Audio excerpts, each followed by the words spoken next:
মাহেন্দ্র এবং দোতলা বাসের সংঘর্ষে ঘটনাস্থলেই দুজন নিহত হয়, পিতা পুত্র দুজন নিহত হয়। এই অসহায় পরিবারটির পিছনে আজকে সমকাল শহীদ সমাবেশের পক্ষ থেকে, ঈশ্বরগঞ্জ উপজেলা শাখার পক্ষ থেকে আমরা এখানে এসেছি তাদের পাশে দাঁড়াতে।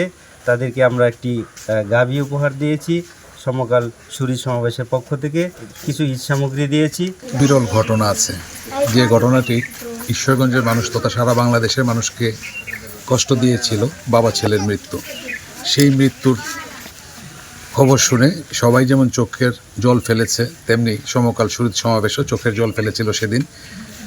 তারপর থেকেই সমকাল শহীদ চেষ্টা করেছে সেই অসহায় পরিবারটির পিছনে থাকার জন্যে, এবং আজকে সেই চেষ্টার ফসল হিসাবে এই ভুক্তভোগী পরিবারকে একটি গাভী এবং বাচ্চাদের কিছু ঈদ সামগ্রী এবং পরিবার ঈদ সামগ্রী প্রদান করেছে। এবং এই ঈদ সামগ্রী প্রদান সমকাল শহীদের অব্যাহত থাকবে।